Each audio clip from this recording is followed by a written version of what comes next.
الحمد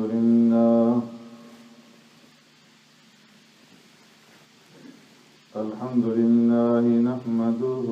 ونستعينه ونستغفره ونؤمن به ونتوكل عليه ونعوذ بالله من شرور أنفسنا ومن سيئات أعمالنا من يهده الله فلا مضل له ومن يضلله فلا هادي له ونشهد أن لا إله إلا الله وحده لا شريك له ونشهد أن سيدنا وسندنا ونبينا ومولانا محمدا عبده ورسوله أرسله الله إلى كافة للناس بشيرا ونذيرا وداعيا إلى الله بإذنه وسراجا منيرا أما بعد فقد قال الله تبارك وتعالى في القرآن المجيد والفرقان الحميد فأعوذ بالله من الشيطان الرجيم بسم الله الرحمن الرحيم واذكروا الله في أيام معدودات فمن تعجل في يومين فلا إثم عليه ومن تأخر فلا إثم عليه لمن اتقى واتقوا الله واعلموا أنكم إليه تحشرون صدق الله مولانا العظيم يا رب صل وسلم دائما أبدا على حبيبك خير الخلق كلهم هو الحبيب الذي ترجى شفاعته لكل هول من الأهوال مقتحم واذكروا الله في أيام معدودات اور یاد کرو اللہ کو چند گنتی کے دنوں میں فمن تعجل فی یومین پس جس نے جلدی کی 2 دنوں میں فلا اثم علیہ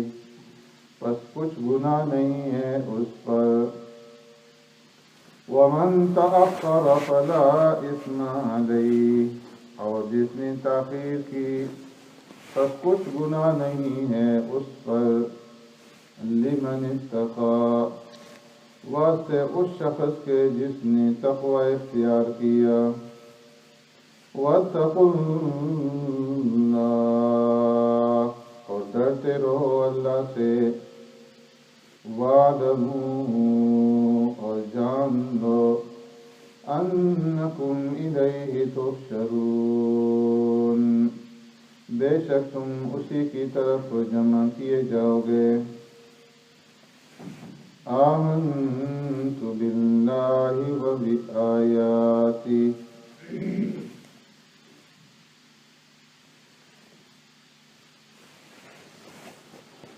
حضرات گرامی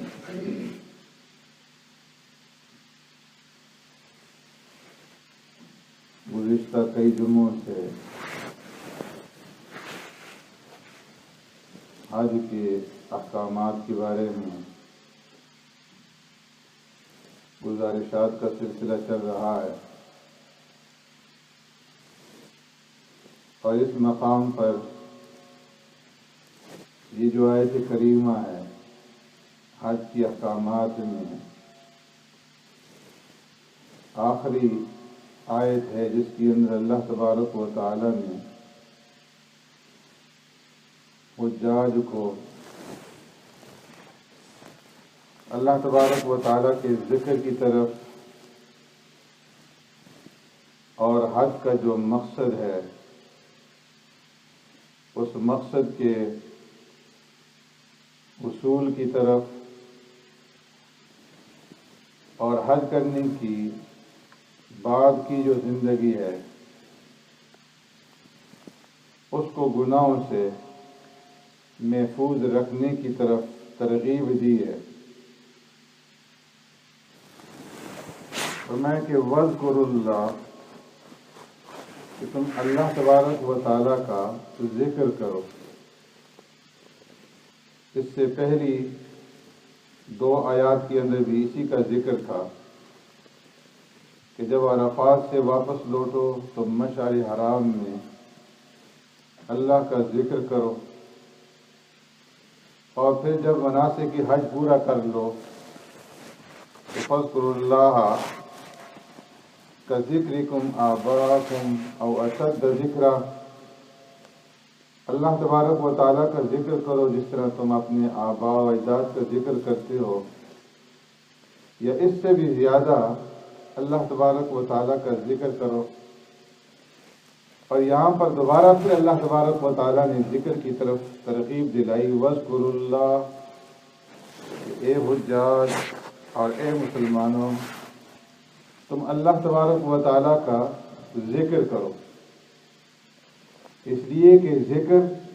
یہ بہت بڑی عبادت ہے، وَلَذِكْرُ اللَّهِ اکبر، کہ اللہ تبارک و تعالیٰ کا ذکر کرنا یہ بہت بڑی عبادت، اس لیے اللہ تبارک و تعالیٰ نے اپنی بڑی بڑی عبادات کے اندر صرف ذکر ہی رکھا ہے۔ نماز ہے تو شروع سے لے کر کے آخر تک اس کے اندر اللہ کا ذکر ہے۔ نماز سے پہلے اذان ہے، اس میں اللہ کا ذکر، اقامت ہے اس میں اللہ کا ذکر، اور پھر نماز میں شروع سے آخر تک اللہ کا ذکر۔ نماز کے بعد تسبیحات ہیں، دعائیں ہیں، تو ان تسبیحات اور ان دعاؤں کے اندر اللہ کا ذکر، حج کی عبادت ہے تو اس عبادت کے اندر بھی شروع سے لے کر کے آخر تک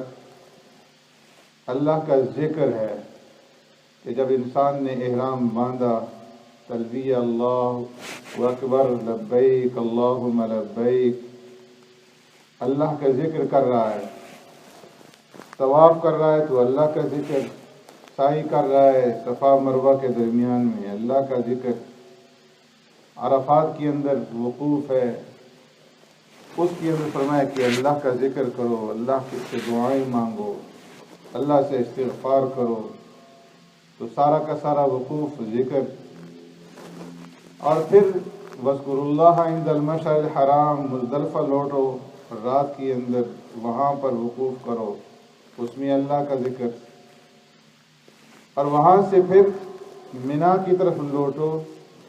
تو اس میں اللہ کا ذکر، رمی کرتے وقت اللہ کا ذکر۔ اس لیے فرمایا کہ کثرت کے ساتھ اللہ کا ذکر کرو، اس لیے کہ اس ذکر ہی سے یہ کائنات باقی ہے اور یہ دنیا قائم ہے۔ پیارے پیغمبر صلی اللہ علیہ وسلم نے ارشاد فرمایا کہ لا تقوم الساعة حتى يقال في الارض اللہ اللہ، اس وقت تک قیامت قائم نہ ہوگی جب تک کہ اس روئے زمین کے اوپر ایک بھی اللہ اللہ کرنے والا موجود رہے گا، اللہ کا نام لینے والا باقی رہے گا۔ اور جب اس روئے زمین کے اوپر اللہ کا نام لینے والا، اللہ کا ذکر کرنے والا کوئی باقی نہیں رہے گا تو اس وقت پھر قیامت برپا کر دی جائے گی۔ تو ذکر اللہ اس کائنات کی روح اور سول ہے، اس لیے اللہ کا ذکر کثرت کے ساتھ کرو۔ اور خود پیارے پیغمبر صلی اللہ علیہ وسلم کا حال یہ تھا، فرمایا کہ سرکار دو عالم صلی اللہ علیہ وسلم کان دائم الفکرۃ حزینا، اور آپ صلی اللہ علیہ وسلم ہمیشہ اللہ تبارک و تعالیٰ کے ذکر کے اندر اپنا وقت گزارتے تھے۔ دیکھیے فرمایا وَاذْكُرُوا اللَّهَ فِي أَيَّامٍ مَّعْدُودَاتٍ، کہ تم اللہ تبارک و تعالیٰ کا ذکر کرو فی ایام معدودات، چند گنتی کے دنوں کے اندر۔ اور وہ دن کون سے ہیں؟ فرمایا کہ وہ دن ایام تشریق کے دن ہیں، جب تم منا کے اندر یوم النحر کے بعد ٹھہرتے ہو، تو منا کے اس وقوف کے اندر، منا کے اس قیام کے حالت میں بجائے اپنے آباء و اجداد کے کارناموں کا ذکر کرنے کے، وَاذْكُرُوا اللَّهَ، تم کثرت کے ساتھ اللہ تبارک و تعالیٰ کا ذکر کرو۔ حج کے بیان میں اللہ تبارک و تعالیٰ نے یہاں پر فی ایام معدودات فرمایا ہے، اور سورہ حج کے اندر فی ایام معلومات، معدودات اور معلومات کے دو الفاظ ذکر فرمائے ہیں۔ مفسرین فرماتے ہیں کہ معلومات سے مراد ذی الحجہ کے ابتدائی 10 دن ہیں،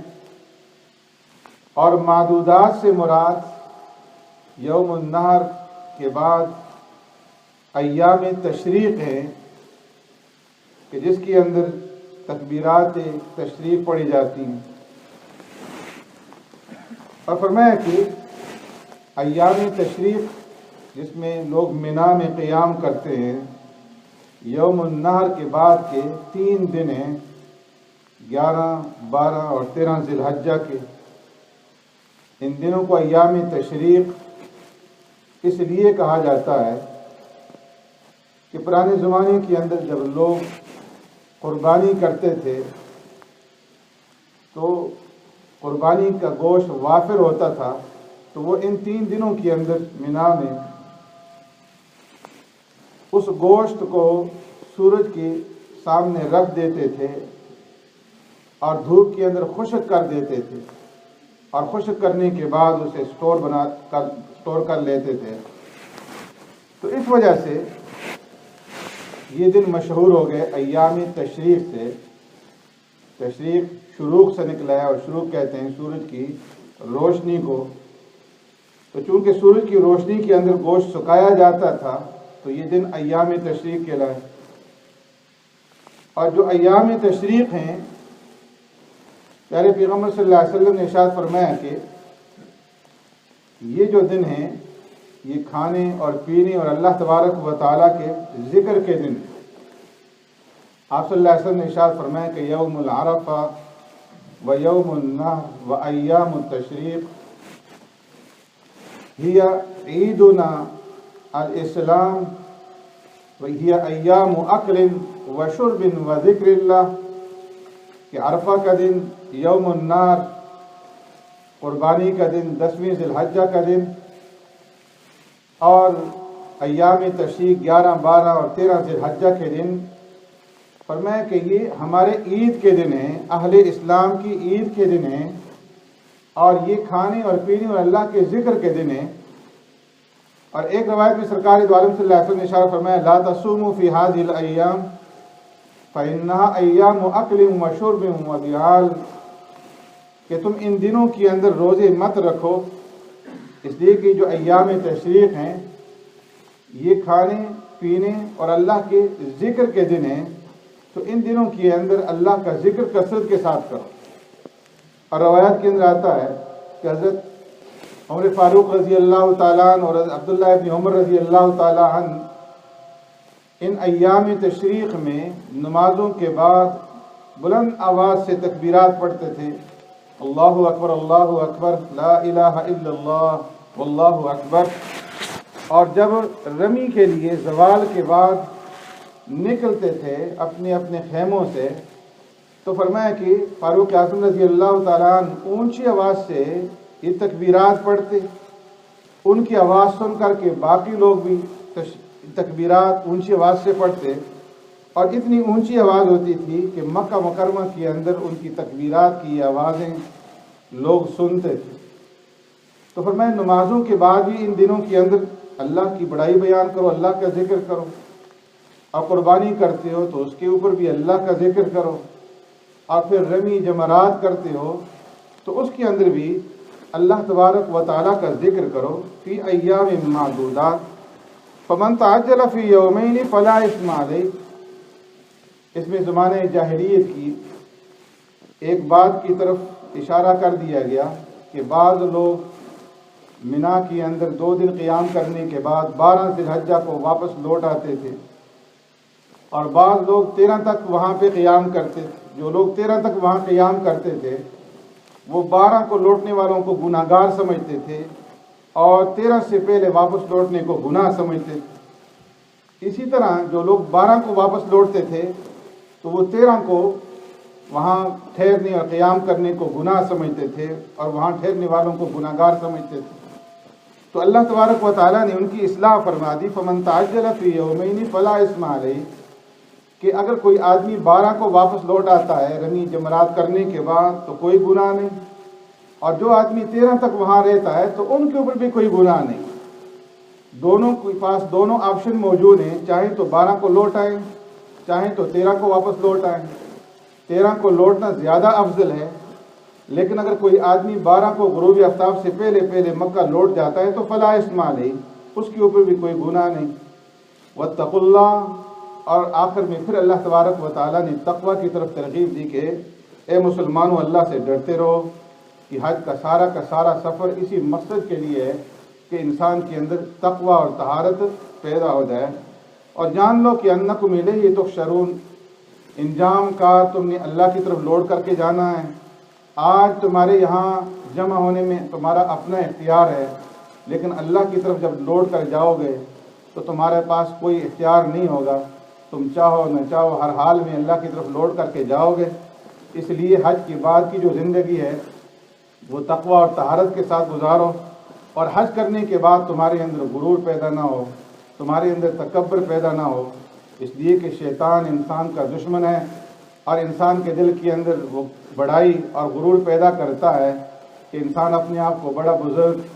اور بڑا نیکوکار سمجھنے لگتا ہے۔ تو اس لیے فرمایا کہ واتقوا اللہ، ہر حال میں اللہ سے ڈرتے رہو، اور جان لو کہ انکم الیہ تحشرون، تم نے اللہ تبارک و تعالیٰ ہی کی طرف لوٹ کر کے جانا ہے۔ سبحانک اللہم بحمدک، نشہد ان لا الہ الا انت، نستغفرک۔ الحمد للہ الذی لا یکشف الشدائد الا هو ولا يدفع المكائد الا هو وما مراد العاشقین فی الدارین الا هو وما موجود الواصلین فی الکونین الا هو العباد كلهم ضعفاء لا قوي الا هو والناس كلهم فقراء لا غني الا هو لا حافظ ولا ناصر الا هو غافر الذنب وقابل التوب شديد العقاب ذي الطول لا إله إلا هو هل من خالق غير الله يرزقكم من السماء والأرض لا إله إلا هو ومن يملك السمع والأبصار لا إله إلا هو ومن يعلم السر والجهر لا إله إلا هو موسى على الطور حين ناداه قال لا إله إلا هو يونس في بطن الحوت حين ناداه قال لا إله إلا هو إبراهيم في النار الحريق حين ناداه قال لا إله إلا هو يوسف في قعر البئر حين ناداه قال لا إله إلا هو ونشهد أن لا إله إلا الله وحده لا شريك له هو الحي لا إله إلا هو ونشهد أن سيدنا ونبينا ومولانا محمدا عبده ورسوله اعلموا أن الدنيا دائرة ولذتها فانية وطاعتها باقية وآخرها فوت وآخرها موت إخواني بدن ضعيف وزاد قليل وبحر عميق والنار خريق والصراط دقيق والميزان عديل والقيامة قريب والحاكم رب جليل. ويقول آدم سفي الله نفسي نفسي، ويقول نوح نبي الله نفسي نفسي،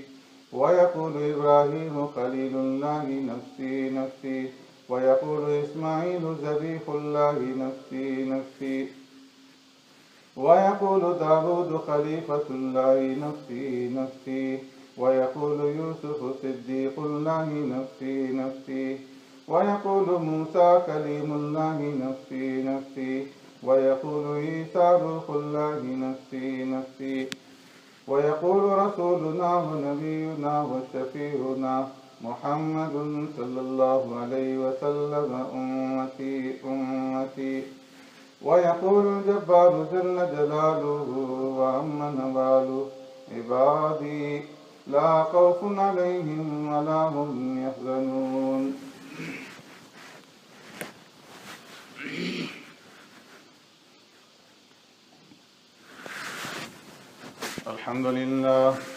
الحمد لله نحمده ونستعينه ونستغفره ونؤمن به ونتوكل عليه ونعوذ بالله من شرور أنفسنا ومن سيئات أعمالنا. من يهده الله فلا مضل له ومن يضلل فلا هادي له. ونشهد أن لا إله إلا الله وحده لا شريك له. ونشهد أن سيدنا ونبينا ومولانا محمدا عبده ورسوله صلى الله تعالى عليه وعلى آله وأصحابه وبارك وسلم تسليما كثيرا كثيرا. أما بعد، فقد قال الله تبارك وتعالى في القرآن المجيد والفرقان الحميد في شأن حبيبه: أعوذ بالله من الشيطان الرجيم. إن الله وملائكته يصلون على النبي يا أيها الذين آمنوا صلوا عليه وسلموا تسليما. اللهم صل على سيدنا مولانا محمد بعدد من صلى وصام. صل كذلك على جميع الأنبياء والمرسلين وعلى الملائكة المقربين وعلى عباد الله الصالحين، خصوصا على سيد المتقين والأبرار صاحب النبي في الغار والمزار، أفضل الصحابة بالتحقيق، خليفة النبي بلا فصل، إمامنا أبي بكر الصديق رضي الله تعالى عنه، وعلى الناطق بالصواب والعدل بالكتاب إمامنا بالحق عمر بن الخطاب رضي الله تعالى عنه، وعلى كامل الحياء وناشر القرآن الشهيد المظلوم حين تلاوة الفرقان إمامنا عثمان بن عفان رضي الله تعالى عنه، وعلى صاحب السيف والقضاء وناصر والهدى سبيل الله الغالب إمامنا علي بن أبي طالب رضي الله تعالى عنه، وعلى جميع الصحابة والتابعين رضوان الله تعالى عليهم أجمعين. قال النبي صلى الله عليه وسلم: الله في أصحابي لا تتخذوهم غرضا من بعدي، فمن أحبهم فبحبي أحبهم، ومن أبغضهم فببغضي أبغضهم. أصحابي كالنجوم بأي مقتديتم اهتديتم. تعادلوا عباد الله رحمكم الله. إن الله يأمر بالعدل والإحسان وإيتاء ذي القربى وينهى عن الفحشاء والمنكر والبغي يعظكم لعلكم تذكرون. اذكروا الله العلي العظيم يذكركم وادعوه يستجب لكم، ولذكر الله تعالى أعلى وأولى وأعز وجل وأتم وأعظم وأكبر، والله يعلم ما تصنعون.